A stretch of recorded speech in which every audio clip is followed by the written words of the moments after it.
Hello. कभी ऐसा हुआ है कि आपने कुछ कहा और सामने वाले ने उसका बिल्कुल उल्टा मतलब निकाल लिया? वर्क प्लेस पर ऐसी गलतफहमियां ना बहुत फ्रस्ट्रेटिंग हो सकती हैं। तो आज हम यही जानेंगे कि इन गड़बड़ियों को कैसे ठीक किया जाए और अपने कम्युनिकेशन को और भी शार्प कैसे बनाया जाए। जरा उस पल को याद कीजिए जब आपने एक जरूरी ईमेल भेजा और जवाब में कुछ ऐसा आया जिससे लगा कि आपकी बात तो किसी ने समझी ही नहीं। बहुत बुरा लगता है ना? लेकिन घबराने की बात नहीं है, क्योंकि आज हम उन तरीकों पर बात करेंगे जिनसे ऐसी सिचुएशंस को आसानी से हैंडल किया जा सकता है। तो सवाल ये है कि आखिर ये गलतफहमियां होती क्यों हैं? क्या ये हमेशा किसी एक की गलती होती है? नहीं, बिल्कुल नहीं। अक्सर इसके पीछे कुछ बहुत ही कॉमन वजहें होती हैं जिन पर हमारा ध्यान ही नहीं जाता। चलिए, इन छिपे हुए कारणों को थोड़ा समझते हैं। सोचिए ये कितनी आसानी से हो जाता है ना? एक जरा सा कंफ्यूजिंग इंस्ट्रक्शन और पूरा प्रोजेक्ट गलत ट्रैक पर जा सकता है। चैट में इस्तेमाल किया गया एक गलत शब्द रिश्तों में टेंशन ला सकता है। और हमारी अपनी सोच, वो तो चुपके से सबसे ज्यादा गड़बड़ करती है। असल में ये वो छोटी छोटी दरारें हैं जो बाद में गलतफहमियों की बड़ी दीवार बन जाती हैं। तो जब कम्युनिकेशन की गाड़ी पटरी से उतर जाए तो उसे वापस कैसे लाएं? इसके लिए एक बहुत ही सिंपल लेकिन पावरफुल तरीका है ACT मॉडल। ये 3 स्टेप्स का एक ऐसा टूल किट है जो किसी भी बातचीत को वापस सही रास्ते पर लाने में मदद कर सकता है। ACT का मतलब सीधा सा है। एक्नॉलेज यानी स्वीकार करें, क्लैरिफाई यानी स्पष्ट करें और ट्रांसफॉर्म यानी बदलें। प्रोसेस बहुत ही सीधी है। पहले ये मानिए कि कुछ गड़बड़ हुई है, फिर सिचुएशन को क्लियर कीजिए और आखिर में भविष्य के लिए अपने तरीके को बदलिए। चलिए, हर स्टेप को थोड़ा और गहराई से देखते हैं। यहाँ ध्यान देने वाली बात यह है कि स्वीकार करने का मतलब सिर्फ सॉरी बोलना नहीं है, बल्कि ये मानना है कि हाँ, कम्युनिकेशन में कहीं कोई गैप रह गया। स्पष्ट करने से ये पक्का हो जाता है कि दोनों लोग एक ही बात समझ रहे हैं, और बदलना हमें भविष्य में वही गलती करने से बचाता है। ये एक पूरा साइकिल है। प्रॉब्लम को पहचानो, उसे ठीक करो और उससे सीखो। लेकिन रुकिए, सिर्फ इस मॉडल को जान लेना ही काफी नहीं है। ACT मॉडल सबसे अच्छा तब काम करता है जब इसे सही माइंडसेट के साथ इस्तेमाल किया जाए। ये सिर्फ सही शब्द चुनने के बारे में नहीं है, बल्कि ये इस बारे में भी है कि हम स्ट्रेस वाले मोमेंट्स में कैसे सोचते हैं और कैसे रिएक्ट करते हैं। यहाँ सबसे ज़रूरी चीज़ है इमोशनल कंट्रोल। जब हमें कोई गलत समझता है तो हमारा पहला रिएक्शन अक्सर खुद को डिफेंड करना या गुस्सा करना होता है। लेकिन जो लोग अच्छे कम्युनिकेटर होते हैं, वे शांत रहते हैं। वे ये सोचने के बजाय कि गलती किसकी है, समाधान क्या है, पर फोकस करते हैं।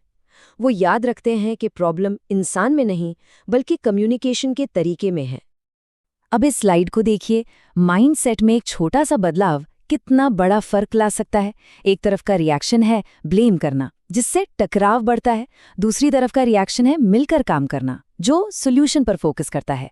बस शब्दों का ये छोटा सा बदलाव बातचीत का पूरा माहौल बदल सकता है। चलिए, थियोरी बहुत हो गई। अब देखते हैं कि ये मॉडल असल में काम कैसे करता है, क्योंकि किसी भी चीज को असल सिचुएशन में लागू होते देखना हमें उसे बेहतर ढंग से समझने में मदद करता है। ये एक बहुत ही कॉमन सिचुएशन है जो ऑफिस में अक्सर देखने को मिलती है। मैनेजर ने कुछ इंस्ट्रक्शन दिए, टीम मेंबर ने उन्हें गलत समझा और नतीजा, एक जरूरी डेडलाइन मिस हो गई। ऐसी सिचुएशन में टेंशन बढ़ना तो लाजमी है। यहाँ दोनों रिस्पॉन्स में जमीन आसमान का फर्क है। पहला रिस्पॉन्स सीधा ब्लेम गेम है और माहौल को और खराब करता है, लेकिन दूसरा रिस्पॉन्स ACT मॉडल का इस्तेमाल करता है। मैनेजर पहले A स्वीकार करता है कि शायद निर्देश क्लियर नहीं थे, फिर C गोल को फिर से क्लियर करने की बात करता है, और आखिर में T फ्यूचर में बेहतर कम्युनिकेट करने का वादा करता है। यहाँ कोई ब्लेम गेम नहीं है, सिर्फ सोल्यूशन पर फोकस है।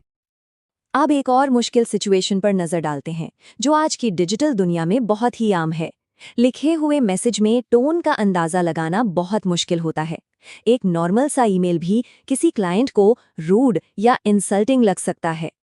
यहाँ भी एक डिफेंसिव जवाब ये कहता है, मेरी गलती नहीं, तुमने गलत समझा। ये रिश्ते को और बिगाड़ सकता है। लेकिन ACT मॉडल वाला रिस्पॉन्स हमदर्दी दिखाता है।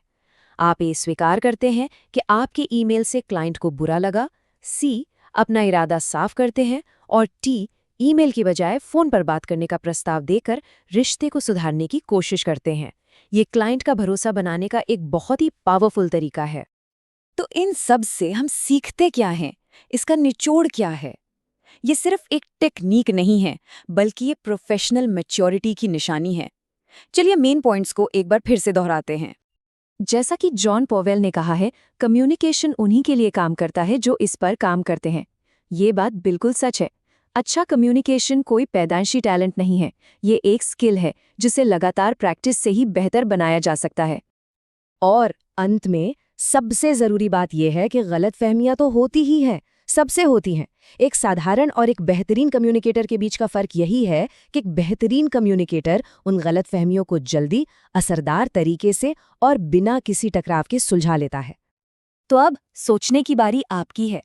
जरा अपने काम के बारे में सोचिए। हाल में हुई किसी ऐसी मिसअंडरस्टैंडिंग के बारे में सोचिए जिसे शायद अलग तरीके से संभाला जा सकता था। एसीटी मॉडल का इस्तेमाल करके उस सिचुएशन को कैसे बेहतर बनाया जा सकता था? याद रखिए, सुधार की शुरुआत हमेशा जागरूकता से होती है।